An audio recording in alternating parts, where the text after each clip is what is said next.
Hola chicos, buen día. Les habla Maximiliano Albornoz, profesor de Economía 1, uno de los profes de la cátedra de Economía 1.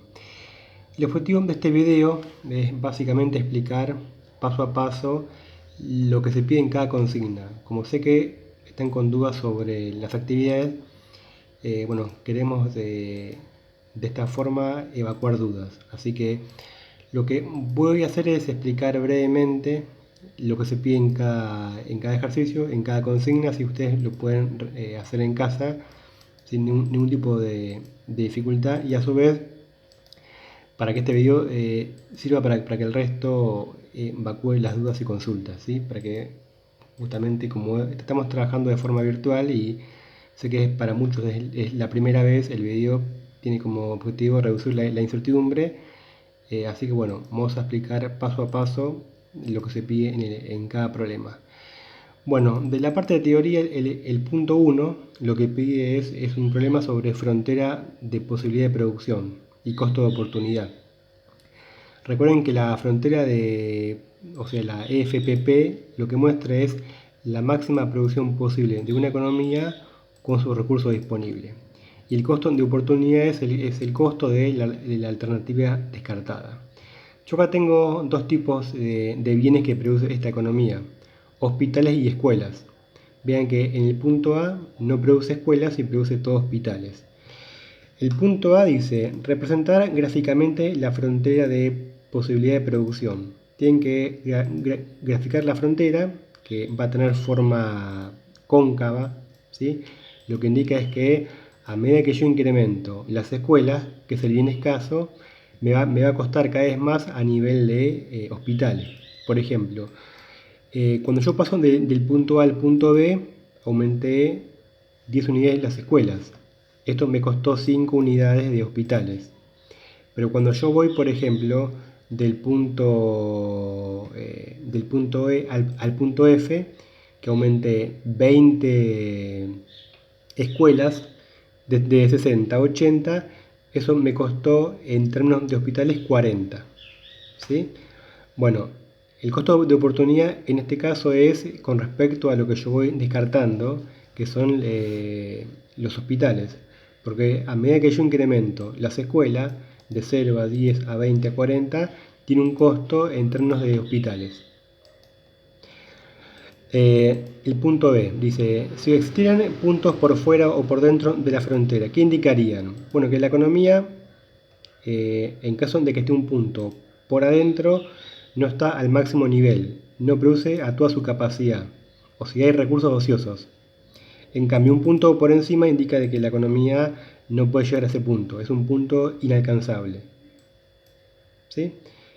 Bueno, el punto C lo que pide es lo que dije hoy, calcular el costo de oportunidad para cada opción, teniendo en cuenta de que yo arranco con la escuela como bien escaso y el hospital como bien abundante.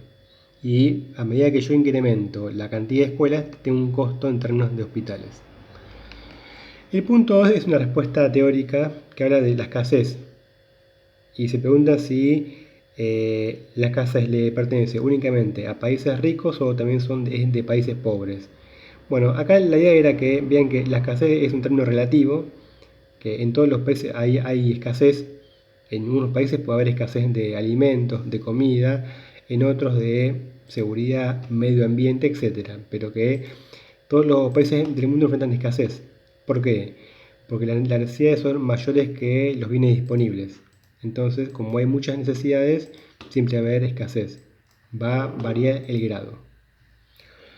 Bueno, la pregunta 3 apunta al tema de por qué los economistas discrepan sobre problemas importantes como la inflación, el desempleo, etc., la informalidad.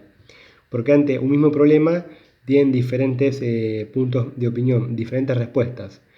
Bueno, esto se puede explicar de la siguiente manera, o apuntaba a esto. A ver, no le quiero dar la respuesta, sino justamente que puedan pensar para dónde va la cosa. Importa mucho la formación, el tipo de vida, el lugar donde han estudiado, ¿sí? O sea que las miradas del mundo de cada grupo, de cada persona, están muy influenciadas por su historia de vida. Entonces cada persona va a mirar un problema y va a dar una solución o una respuesta en base a su mirada del mundo. Pero no obstante esto, aunque la ciencia aunque la economía es una ciencia, también justamente acá tiene importancia el tema de el enfoque normativo y positivo. ¿Qué es un enfoque normativo? Aquel que debería ser. En cambio, el positivo es lo que es. Entonces, cada persona, en base a lo que uno debería hacer, va a tener diferentes opiniones. Por ejemplo, ahora con el tema del coronavirus, también pasa lo mismo. Hay gente que dice que habría que terminar la cuarentena y otros que deberían mantenerla. Eso es totalmente normativo, porque tiene implícito los juicios de valor de cada individuo. Bueno, vamos con las otras preguntas. La pregunta 4 dice, utilizando el esquema de frontera de posible producción, grafique y explique cómo la crisis del coronavirus afecta a la FPP en Italia y Estados Unidos. Bueno, piensen de que en este caso, en vez de tener bienes, como el ejemplo primero que había hospitales y escuelas, acá tengo factores productivos en mi frontera, capital y trabajo. La pregunta es, cuando la gente fallece por coronavirus, ¿qué le pasa a la frontera de producción de Italia y España con respecto al trabajo? ¿Aumenta? ¿Disminuye? Apunta a eso. Piensen en una guerra, un país que sufre una guerra y que le bombardean industrias o fábricas. Ahí se destruye el capital y ahí la frontera se corre para un lado. La pregunta apunta a eso, cómo justamente un evento externo, que puede ser una pandemia, una guerra, afecta a uno o los dos factores y mueve la frontera o para adentro, para afuera. La pregunta 5 dice, bueno, ¿cuáles de los siguientes conceptos le corresponden a la microeconomía?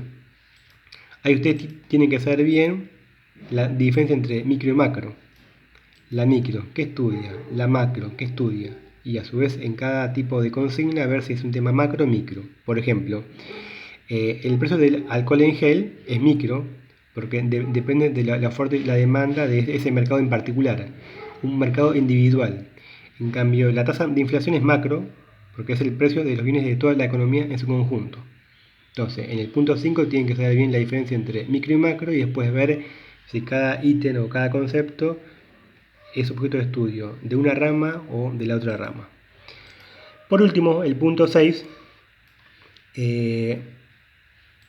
me da de funciones matemáticas y me piden, bueno, ¿cuál es la variable dependiente e independiente?